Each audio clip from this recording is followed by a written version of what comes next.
জানিয়ে দিব আজকের বাংলার আপডেট সংবাদ। শুরুতেই সংবাদ শিরোনাম। ২৬ মার্চ দেশে ফিরলেন হাসিনা, নিরাপত্তায় কঠোর ব্যবস্থা থাকছে প্রতিবেদনে। এখনও আতঙ্কে বাংলাদেশের গণতন্ত্র, মানুষ চাইছেন নেত্রী হাসিনাকে থাকছে প্রতিবেদনে। পুলিশের বাধা উপেক্ষা করে মাঠে আওয়ামী লীগ, উত্তেজনা বৃদ্ধি থাকছে প্রতিবেদনে। জয়ের নির্দেশে দেশজুড়ে তাণ্ডব, উত্তপ্ত রাজনৈতিক অঙ্গন থাকছে প্রতিবেদনে। হাসিনা ফিরলে কার সঙ্গে জোট করবে জামায়াত থাকছে প্রতিবেদনে। এতক্ষণ শুনতেছিলেন সংবাদ শিরোনাম, এখন বিস্তারিত। ২৬ মার্চ দেশে ফিরলেন হাসিনা, নিরাপত্তায় কঠোর ব্যবস্থা। মহান স্বাধীনতা ও জাতীয় দিবসের দিন দেশে ফিরেছেন সাবেক প্রধানমন্ত্রী শেখ হাসিনা। এমন খবর ঘিরে রাজধানীসহ সারা দেশে তৈরি হয়েছে ব্যাপক আলোচনা ও উত্তেজনা। যদিও এই বিষয়ে আনুষ্ঠানিকভাবে স্পষ্ট ঘোষণা না থাকলেও রাজনৈতিক মহল, দলীয় সূত্র এবং বিভিন্ন পর্যায়ের আলোচনায় তার দেশে ফেরার বিষয়টি গুরুত্বের সঙ্গে উঠে এসেছে।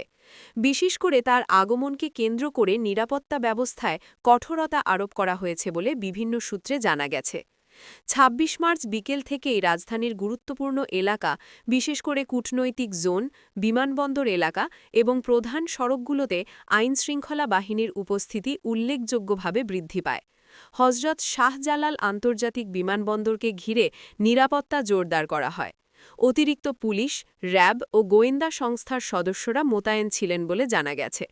বিমানবন্দর সূত্রে ইঙ্গিত পাওয়া যায়, বিশেষ নিরাপত্তা প্রোটোকল অনুসরণ করে একটি ভিআইপি মুভমেন্ট পরিচালনা করা হয়েছে। যদিও সংশ্লিষ্ট কর্তৃপক্ষ সরাসরি কারো নাম উল্লেখ করেনি, তবে রাজনৈতিক মহলে এটি শেখ হাসিনার আগমনের সঙ্গে সম্পর্কিত বলেই আলোচনা চলছে। রাজধানীর ধানমন্ডি, বনানী ও গুলশান এলাকায় নিরাপত্তা ব্যবস্থা আরও জোরদার করা হয়। বিশেষ করে গুরুত্বপূর্ণ রাজনৈতিক ব্যক্তিত্বদের বাসভবন ও দলীয় কার্যালয়ের আশপাশে নজরদারি বাড়ানো হয়। আইনশৃঙ্খলা বাহিনীর পক্ষ থেকে বলা হয়েছে, যে কোনো ধরনের অনাকাঙ্ক্ষিত পরিস্থিতি এড়াতে সর্বোচ্চ সতর্কতা অবলম্বন করা হচ্ছে। এদিকে বাংলাদেশ আওয়ামী লীগের নেতাকর্মীদের মধ্যেও ব্যাপক উৎসাহ উদ্দীপনা লক্ষ্য করা গেছে। দলীয় কার্যালয় ও বিভিন্ন স্থানে নেতাকর্মীরা জড়ো হয়ে সম্ভাব্য এই প্রত্যাবর্তনকে স্বাগত জানানোর প্রস্তুতি নিতে দেখা যায়। অনেকেই সামাজিক যোগাযোগ মাধ্যমে শুভেচ্ছা বার্তা ও স্বাগত জানিয়ে পোস্ট শেয়ার করেন। দলীয় সূত্রগুলো বলছে, যদি এই প্রত্যাবর্তন নিশ্চিত হয় তাহলে এটি দলের জন্য একটি গুরুত্বপূর্ণ মুহূর্ত হিসেবে বিবেচিত হবে। নেতাকর্মীদের মধ্যে নতুন উদ্দীপনা সৃষ্টি হবে এবং রাজনৈতিক কর্মসূচিগুলোতে গতি আসবে বলে তারা মনে করছেন। অন্যদিকে বিরোধী রাজনৈতিক দলগুলো বিষয়টি গভীরভাবে পর্যবেক্ষণ করছে। তাদের মতে এই ধরনের প্রত্যাবর্তন দেশের রাজনৈতিক পরিস্থিতিতে নতুন প্রভাব ফেলতে পারে। বিশেষ করে যদি তিনি সক্রিয়ভাবে রাজনৈতিক কর্মকাণ্ডে যুক্ত হন, তাহলে রাজনৈতিক সমীকরণে পরিবর্তন আসতে পারে। নিরাপত্তা বিশ্লেষকদের মতে, যে কোনো উচ্চ প্রোফাইল রাজনৈতিক নেতার দেশে ফেরা একটি সংবেদনশীল বিষয়, তাই এ ধরনের পরিস্থিতিতে বাড়তি নিরাপত্তা ব্যবস্থা নেওয়া স্বাভাবিক। তারা বলছেন, শুধু ব্যক্তিগত নিরাপত্তা নয়, সামগ্রিক আইনশৃঙ্খলা পরিস্থিতি নিয়ন্ত্রণেও এই প্রস্তুতি গুরুত্বপূর্ণ ভূমিকা রাখে। এদিকে সাধারণ মানুষের মধ্যেও বিষয়টি নিয়ে কৌতূহল তৈরি হয়েছে। অনেকেই বিভিন্ন গণমাধ্যম ও সামাজিক যোগাযোগ মাধ্যমে এ সংক্রান্ত খবর খুঁজছেন। কেউ কেউ এটিকে ইতিবাচক রাজনৈতিক পরিবর্তনের সম্ভাবনা হিসেবে দেখছেন, আবার কেউ কেউ পরিস্থিতির পরবর্তী গতিপ্রকৃতি নিয়ে সতর্ক অবস্থান নিচ্ছেন। রাজনৈতিক বিশ্লেষকদের মতে, এই ঘটনাটি যদি সত্যিই ঘটে থাকে, তাহলে তা শুধু একটি ব্যক্তির দেশে ফেরা নয়, বরং একটি বড় রাজনৈতিক বার্তা বহন করতে পারে। বিশেষ করে স্বাধীনতা দিবসের মতো একটি তাৎপর্যপূর্ণ দিনে এমন ঘটনা প্রতীকী অর্থ বহন করে।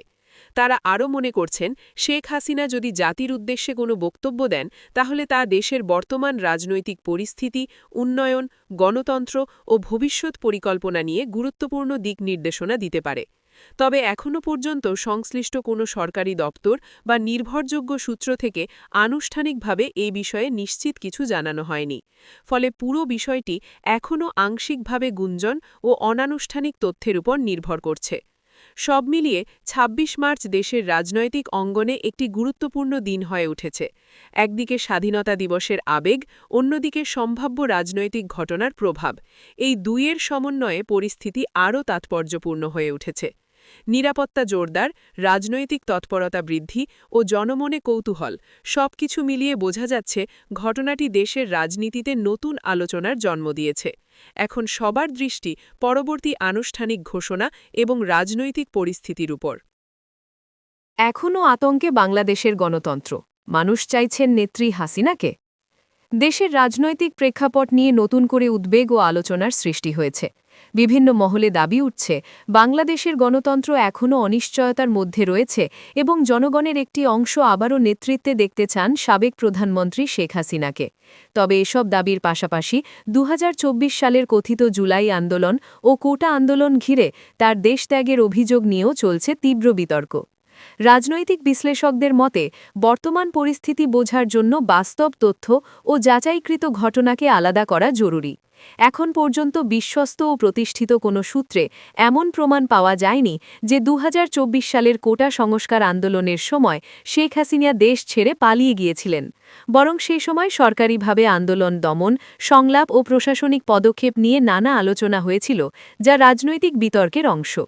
বাংলাদেশে কোটা সংস্কার আন্দোলন একটি গুরুত্বপূর্ণ ছাত্র নেতৃত্বাধীন আন্দোলন হিসেবে পরিচিত, যেখানে সরকারি চাকরিতে কোটা ব্যবস্থার সংস্কারের দাবি উঠেছিল।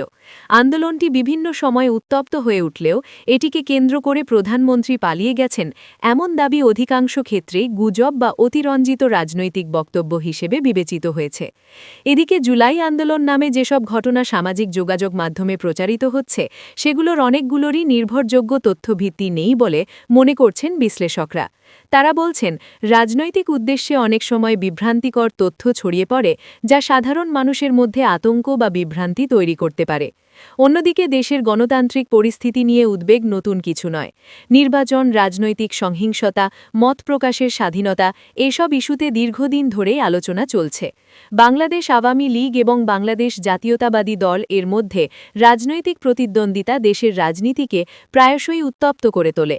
এমন পরিস্থিতিতে কিছু মানুষ অতীতের স্থিতিশীলতা বা পরিচিত নেতৃত্বের দিকে ফিরে তাকান। সেই প্রেক্ষাপটে শেখ হাসিনার নাম সামনে আসে। তার সমর্থকরা মনে করেন তার নেতৃত্বে দেশে উন্নয়ন ও রাজনৈতিক স্থিতিশীলতা এসেছে। অন্যদিকে সমালোচকরা ভিন্নমত পোষণ করে বলেন গণতন্ত্রের মান ও রাজনৈতিক স্বাধীনতা নিয়ে প্রশ্ন রয়ে গেছে। সাধারণ মানুষের মতামতও একরকম নয়। শহর ও গ্রাম ভেদে রাজনৈতিক দৃষ্টিভঙ্গি অনুযায়ী মানুষের মতামতে ভিন্নতা দেখা যায়। কেউ কেউ বর্তমান পরিস্থিতিতে শক্তিশালী নেতৃত্ব চান, আবার কেউ গণতান্ত্রিক সংস্কার ও নতুন নেতৃত্বের পক্ষে কথা বলছেন। বিশ্লেষকদের মতে মানুষ আবার হাসিনাকে চাইছেন এ ধরনের দাবি যাচাইযোগ্য কোনো জাতীয় জরিপ বা পরিসংখ্যান ছাড়া নিশ্চিতভাবে বলা কঠিন। রাজনৈতিক বক্তব্য ও বাস্তব জনমতের মধ্যে পার্থক্য থাকতে পারে। তাই এ ধরনের দাবিকে সতর্কতার সাথে মূল্যায়ন করা প্রয়োজন। আন্তর্জাতিক মহলেও বাংলাদেশের গণতান্ত্রিক পরিস্থিতি নিয়ে আলোচনা রয়েছে। বিভিন্ন মানবাধিকার সংস্থা ও পর্যবেক্ষকরা নির্বাচন প্রক্রিয়া, রাজনৈতিক স্বাধীনতা ও আইনের শাসন নিয়ে মতামত প্রকাশ করে থাকে। এসব বিষয় দেশের অভ্যন্তরীণ রাজনীতিতেও প্রভাব ফেলে। এদিকে রাজনৈতিক দলগুলো নিজেদের অবস্থান শক্ত করতে বিভিন্ন বক্তব্য ও প্রচারণা চালাচ্ছে। অনেক সময় এসব বক্তব্যে অতিরঞ্জন বা অসম্পূর্ণ তথ্য থাকতে পারে, যা জনমনে বিভ্রান্তি সৃষ্টি করে। বিশ্লেষকরা বলছেন বর্তমান পরিস্থিতিতে সবচেয়ে গুরুত্বপূর্ণ হল নির্ভরযোগ্য তথ্যের ওপর ভিত্তি করে মতামত গঠন করা। গুজব বা অপপ্রচার থেকে দূরে থেকে বাস্তব পরিস্থিতি বোঝা জরুরি। সব মিলিয়ে বাংলাদেশের গণতন্ত্র নিয়ে উদ্বেগ, নেতৃত্ব নিয়ে বিতর্ক ও অতীত ঘটনাগুলোর ভিন্ন ব্যাখ্যা, এই তিনটি বিষয় একসঙ্গে মিশে বর্তমান রাজনৈতিক আলোচনাকে জটিল করে তুলেছে। শেখ হাসিনাকে ঘিরে সমর্থন ও সমালোচনা দুই রয়েছে, যা দেশের বহুমাত্রিক রাজনৈতিক বাস্তবতাকেই প্রতিফলিত করে। আগামী দিনে রাজনৈতিক পরিস্থিতি কোন দিকে যাবে তা নির্ভর করবে দলগুলোর কৌশল, জনগণের মতামত এবং গণতান্ত্রিক প্রক্রিয়ার উপর। তবে একটি বিষয় স্পষ্ট, বাংলাদেশের মানুষ স্থিতিশীলতা, শান্তি ও কার্যকর গণতন্ত্রই প্রত্যাশা করেন। পুলিশের বাধা উপেক্ষা করে মাঠে আওয়ামী লীগ, উত্তেজনা বৃদ্ধি। পুলিশের বাধা উপেক্ষা করে রাজধানীতে মাঠে নেমেছে বাংলাদেশ আওয়ামী লীগের নেতাকর্মীরা। হঠাৎ করেই কর্মসূচি ঘিরে উত্তেজনা ছড়িয়ে পড়ে সংশ্লিষ্ট এলাকায়। দিনভর টানটান পরিস্থিতির মধ্য দিয়ে রাজনৈতিক অঙ্গনে নতুন করে অস্থিরতার ইঙ্গিত মিলেছে। দলীয় সূত্র জানায়, পূর্বঘোষিত কর্মসূচির অংশ হিসেবে বিভিন্ন স্থান থেকে মিছিল নিয়ে নেতাকর্মীরা জড়ো হতে শুরু করেন। তবে আইন-শৃঙ্খলা পরিস্থিতির কথা উল্লেখ করে প্রশাসনের পক্ষ থেকে আগে থেকেই সীমিত পরিসরে কর্মসূচি পালনের নির্দেশনা দেওয়া হয়েছিল। এই অবস্থায় কর্মীরা বাধা উপেক্ষা করে রাজপথে নামলে পরিস্থিতি দ্রুত উত্তপ্ত হয়ে ওঠে। সকালের দিকে রাজধানীর কয়েকটি গুরুত্বপূর্ণ সড়কে অবস্থান নিতে দেখা যায় আওয়ামী লীগের নেতাকর্মীদের। ব্যানার, ফেস্টুন এবং দলীয় স্লোগানে মুখর হয়ে ওঠে এলাকা। কিছু জায়গায় পুলিশের সঙ্গে ধাওয়াপাল্টা ধাওয়ার ঘটনাও ঘটে বলে প্রত্যক্ষদর্শীরা জানিয়েছেন। পুলিশের পক্ষ থেকে জানানো হয়েছে, জননিরাপত্তা নিশ্চিত করতেই তারা পরিস্থিতি নিয়ন্ত্রণে রাখার চেষ্টা করেছে। অতিরিক্ত জনসমাগম ও সম্ভাব্য সংঘর্ষ এড়াতে তারা কিছু স্থানে ব্যারিকেড স্থাপন করে। তবে কর্মীরা তা অতিক্রম করার চেষ্টা করলে উত্তেজনা আরও বেড়ে যায়। ঘটনাস্থলে উপস্থিত আইন-শৃঙ্খলা বাহিনীর সদস্যরা প্রথমে মাইকিং করে সবাইকে শান্ত থাকার আহ্বান জানান। পরে পরিস্থিতি নিয়ন্ত্রণে আনতে সীমিতভাবে বলপ্রয়োগ করা হয়েছে বলেও জানা গেছে। যদিও এ নিয়ে দলীয় নেতাদের পক্ষ থেকে ভিন্ন বক্তব্য দেওয়া হয়েছে। বাংলাদেশ আওয়ামী লীগ এর কয়েকজন নেতা অভিযোগ করেন, তাদের শান্তিপূর্ণ কর্মসূচিতে অযৌক্তিকভাবে বাধা দেওয়া হয়েছে। তারা দাবি করেন, এটি তাদের সাংবিধানিক অধিকার এবং গণতান্ত্রিক পরিসরে কর্মসূচি পালনের সুযোগ থাকা উচিত। তারা আরও বলেন, বাধা সত্ত্বেও কর্মসূচি চালিয়ে যাওয়া হবে। অন্যদিকে পুলিশ ও প্রশাসনের কর্মকর্তারা বলছেন, পরিস্থিতি বিবেচনায় নিয়েই তারা ব্যবস্থা নিয়েছেন। তাদের দাবি, যে কোনো ধরনের সহিংসতা বা জনদুর্ভোগ এড়াতে আইনানুগ পদক্ষেপ নেওয়া হয়েছে। তারা সবাইকে আইন মেনে চলার আহ্বান জানান। রাজনৈতিক বিশ্লেষকদের মতে, এ ধরনের ঘটনা দেশের বর্তমান রাজনৈতিক উত্তেজনারই প্রতিফলন। বিরোধী ও ক্ষমতাসীন শক্তির মধ্যে টানাপোড়েনের প্রভাব রাজপথে দৃশ্যমান হচ্ছে। তারা মনে করছেন, এমন পরিস্থিতি দীর্ঘস্থায়ী হলে তা দেশের সামগ্রিক স্থিতিশীলতার ওপর প্রভাব ফেলতে পারে। এদিকে সাধারণ মানুষের মধ্যেও উদ্বেগ দেখা দিয়েছে। যারা প্রতিদিনের কাজে বের হয়েছেন, তারা অনেকেই সড়ক অবরোধ ও যানজটের কারণে ভোগান্তিতে পড়েছেন। বিশেষ করে অফিসগামী মানুষ ও শিক্ষার্থীরা সময়মতো গন্তব্যে পৌঁছতে সমস্যায় পড়েন। ঘটনার পর থেকে সংশ্লিষ্ট এলাকায় নিরাপত্তা ব্যবস্থা আরও জোরদার করা হয়েছে। অতিরিক্ত পুলিশ মোতায়েনের পাশাপাশি গোয়েন্দা নজরদারিও বাড়ানো হয়েছে বলে জানা গেছে। যে কোনো ধরনের নতুন কর্মসূচি বা সমাবেশের বিষয়ে প্রশাসন সতর্ক অবস্থানে রয়েছে। বিশ্লেষকদের মতে, এ ধরনের পরিস্থিতিতে রাজনৈতিক সংলাপ ও সহনশীলতা অত্যন্ত গুরুত্বপূর্ণ। সংঘাতমুখী রাজনীতি থেকে বেরিয়ে এসে সমঝোতার পথে না গেলে ভবিষ্যতে আরও বড় ধরনের অস্থিরতা তৈরি হতে পারে। সব মিলিয়ে পুলিশের বাধা উপেক্ষা করে আওয়ামী লীগের মাঠে নামা এবং তার জেরে সৃষ্ট উত্তেজনা দেশের রাজনৈতিক অঙ্গনে নতুন করে আলোচনার জন্ম দিয়েছে। পরিস্থিতি আপাতত নিয়ন্ত্রণে থাকলেও ভবিষ্যতে এ ধরনের কর্মসূচি কিভাবে পরিচালিত হবে তা নিয়েই এখন সবার নজর। জয়ের নির্দেশে দেশ জুড়ে তাণ্ডব, এমন শিরোনামে সামাজিক যোগাযোগ মাধ্যম ও রাজনৈতিক মহলে ছড়িয়ে পড়া বিভিন্ন দাবিকে ঘিরে দেশ জুড়ে সৃষ্টি হয়েছে উত্তেজনা ও বিভ্রান্তি। অনেক পোস্টে সরাসরি ইঙ্গিত করা হচ্ছে সজীব ওয়াজেদ জয়ের দিকে, যিনি শেখ হাসিনা এর ছেলে হিসেবে পরিচিত। তবে এসব দাবির পক্ষে নির্ভরযোগ্য কোনো প্রমাণ এখনও পর্যন্ত পাওয়া যায়নি। রাজধানীসহ দেশের বিভিন্ন স্থানে সাম্প্রতিক রাজনৈতিক কর্মসূচি ও সংঘর্ষের ঘটনাকে কেন্দ্র করে উত্তেজনা বাড়লেও কেন্দ্রীয় নির্দেশে দেশব্যাপী তাণ্ডব, এমন অভিযোগ যাচাইযোগ্য সূত্রে নিশ্চিত হয়নি বলে জানিয়েছেন বিশ্লেষকরা। তাদের মতে, বিচ্ছিন্ন ঘটনা ও রাজনৈতিক সংঘর্ষকে অনেক সময় অতিরঞ্জিত করে একটি বড় চিত্র তৈরি করা হয়, যা বাস্তব পরিস্থিতির সঙ্গে পুরোপুরি মেলে না। আইন-শৃঙ্খলা বাহিনীর একাধিক কর্মকর্তা নাম প্রকাশ না করার শর্তে জানিয়েছেন, সাম্প্রতিক সময়ে কিছু এলাকায় রাজনৈতিক কর্মসূচি ঘিরে উত্তেজনা দেখা গেলেও তা দেশজুড়ে সমন্বিত তাণ্ডব আকারে হয়নি। তারা বলছেন, পরিস্থিতি নিয়ন্ত্রণে রয়েছে এবং কোথাও বড় ধরনের অরাজকতা ছড়িয়ে পড়েনি। অন্যদিকে বাংলাদেশ আওয়ামী লীগের নেতারা এই ধরনের অভিযোগকে সম্পূর্ণ মিথ্যা ও উদ্দেশ্যপ্রণোদিত বলে দাবি করেছেন। তাদের বক্তব্য, দলকে বিতর্কিত করতে এবং জনমনে বিভ্রান্তি ছড়াতে পরিকল্পিতভাবে এ ধরনের প্রচারণা চালানো হচ্ছে। তারা আরও বলেন, দলের কোনো দায়িত্বশীল নেতা বা কেন্দ্রীয় পর্যায় থেকে সহিংসতার নির্দেশ দেওয়া হয়নি। এ প্রসঙ্গে সজীব ওয়াজেদ জয়ের কোনো আনুষ্ঠানিক বক্তব্য এখনও সামনে আসেনি। ফলে তাকে ঘিরে যেসব দাবি করা হচ্ছে তা মূলত সামাজিক যোগাযোগ মাধ্যম ভিত্তিক এবং যাচাইবিহীন বলেই মনে করছেন পর্যবেক্ষকরা। বিরোধী রাজনৈতিক দলগুলোর কিছু নেতার বক্তব্য ভিন্ন। তারা অভিযোগ করছেন দেশের বিভিন্ন স্থানে তাদের নেতাকর্মীদের ওপর হামলা হয়েছে এবং এসব ঘটনার পেছনে ক্ষমতাসীন দলের প্রভাব থাকতে পারে।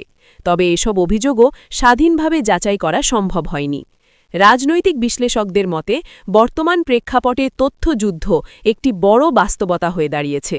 সামাজিক যোগাযোগ মাধ্যমে দ্রুত ছড়িয়ে পড়া খবর অনেক সময় সত্য মিথ্যা যাচাই ছাড়াই জনমনে প্রভাব ফেলছে, ফলে রাজনৈতিক পরিস্থিতি আরও জটিল হয়ে উঠছে। সাধারণ মানুষের মধ্যেও এ নিয়ে উদ্বেগ দেখা যাচ্ছে। কেউ কেউ এসব খবরকে সত্য মনে করে আতঙ্কিত হচ্ছেন, আবার অনেকেই বিভ্রান্তিতে পড়ছেন কোনটি সত্য আর কোনটি গুজব। বিশেষজ্ঞরা বলছেন এমন পরিস্থিতিতে নির্ভরযোগ্য গণমাধ্যম এবং অফিসিয়াল সূত্রের উপর নির্ভর করা জরুরি। আন্তর্জাতিক বিশ্লেষকদের একটি অংশ বলছে বাংলাদেশের মতো রাজনৈতিকভাবে সংবেদনশীল দেশে গুজব ও অপপ্রচার দ্রুত পরিস্থিতিকে উত্তপ্ত করে তুলতে পারে, তাই তথ্য যাচাই ও দায়িত্বশীল বক্তব্য অত্যন্ত গুরুত্বপূর্ণ। সব মিলিয়ে জয়ের নির্দেশে দেশ জুড়ে তাণ্ডব এমন দাবিগুলো এখনও পর্যন্ত প্রমাণহীন এবং গুঞ্জন নির্ভর, তবে এ ধরনের প্রচারণা দেশের রাজনৈতিক অঙ্গনকে আরও উত্তপ্ত করে তুলছে, এ বিষয়ে সন্দেহ নেই। পরিস্থিতি স্থিতিশীল রাখতে রাজনৈতিক দলগুলোর সংযমী ভূমিকা, আইন শৃঙ্খলা বাহিনীর সতর্কতা এবং গণমাধ্যমের দায়িত্বশীলতা, এই তিনটি বিষয় এখন সবচেয়ে বেশি গুরুত্বপূর্ণ হয়ে উঠেছে। অন্যথায় গুজব ও বিভ্রান্তির প্রভাব বাস্তব পরিস্থিতিকেও প্রভাবিত করতে পারে বলে সতর্ক করছেন। হাসিনা ফিরলে কার সঙ্গে জোট করবে জামায়াত? দেশের রাজনীতিতে নতুন করে আলোচনা শুরু হয়েছে, যদি শেখ হাসিনা আবার সক্রিয়ভাবে রাজনীতিতে ফেরেন, তাহলে বাংলাদেশ জামায়াতে ইসলামী কাদের সঙ্গে জোট গঠন করবে। এই প্রশ্নের সরাসরি কোনো উত্তর এখনও স্পষ্ট নয়, তবে রাজনৈতিক সমীকরণ বিশ্লেষণ করে কিছু সম্ভাবনা সামনে আসছে। ঐতিহাসিকভাবে বাংলাদেশ জামায়াতে ইসলামী দীর্ঘদিন ধরে বাংলাদেশ জাতীয়তাবাদী দল এর সঙ্গে জোটবদ্ধ রাজনীতি করেছে। নির্বাচন ও আন্দোলন দুই ক্ষেত্রেই এই জোট গুরুত্বপূর্ণ ভূমিকা রেখেছে। ফলে রাজনৈতিক বাস্তবতায় প্রথম সম্ভাবনাই হচ্ছে জামায়াত আবারও বিএনপির সঙ্গেই অবস্থান নিতে পারে। তবে সাম্প্রতিক সময়ে রাজনীতিতে পরিবর্তনের ইঙ্গিতও দেখা যাচ্ছে। কিছু বিশ্লেষক মনে করছেন যদি শেখ হাসিনার নেতৃত্বে নতুন কোনো রাজনৈতিক সমঝোতা বা সংলাপের পরিবেশ তৈরি হয়, তাহলে জামায়াত কৌশলগতভাবে তাদের অবস্থান পুনর্বিবেচনা করতে পারে। যদিও আদর্শগত দূরত্বের কারণে সরাসরি আওয়ামী লীগের সঙ্গে জোট হওয়ার সম্ভাবনা এখনও খুবই কম বলেই ধরা হচ্ছে। আরেকটি সম্ভাবনা হিসেবে আলোচনায় আছে তৃতীয় শক্তি বা নতুন কোনো রাজনৈতিক প্ল্যাটফর্ম। এমন একটি জোটে জামায়াত অংশ নিতে পারে যেখানে সরাসরি আওয়ামী লীগ বা বিএনপি কোনোটির সঙ্গেই সম্পূর্ণভাবে যুক্ত না হয়ে একটি আলাদা অবস্থান নেওয়া সম্ভব হবে। জামায়াতের বর্তমান নেতৃত্ব, বিশেষ করে ডাক্তার শফিকুর রহমান, সাম্প্রতিক বক্তব্যের সংলাপ, সহনশীলতা ও জাতীয় স্বার্থের কথা বলছেন। এটি অনেকের কাছে ইঙ্গিত দেয় যে দলটি ভবিষ্যৎ রাজনীতিতে আরও কৌশলগত ও নমনীয় অবস্থান নিতে পারে। তবে বাস্তবতা হল বাংলাদেশের রাজনীতিতে জোট গঠন নির্ভর করে সময়, পরিস্থিতি, নির্বাচন ও ক্ষমতার সমীকরণের ওপর। তাই শেখ হাসিনা ফিরলে জামায়াত কাদের সঙ্গে জোট করবে, এটি এখনও পুরোপুরি অনুমান নির্ভর বিষয়। সব মিলিয়ে সবচেয়ে সম্ভাব্য পথ বিএনপির সঙ্গে পুরনো জোট বজায় রাখা হলেও পরিবর্তিত রাজনৈতিক পরিস্থিতিতে নতুন সমীকরণও তৈরি হতে পারে, এমনটাই মনে করছেন বিশ্লেষকরা।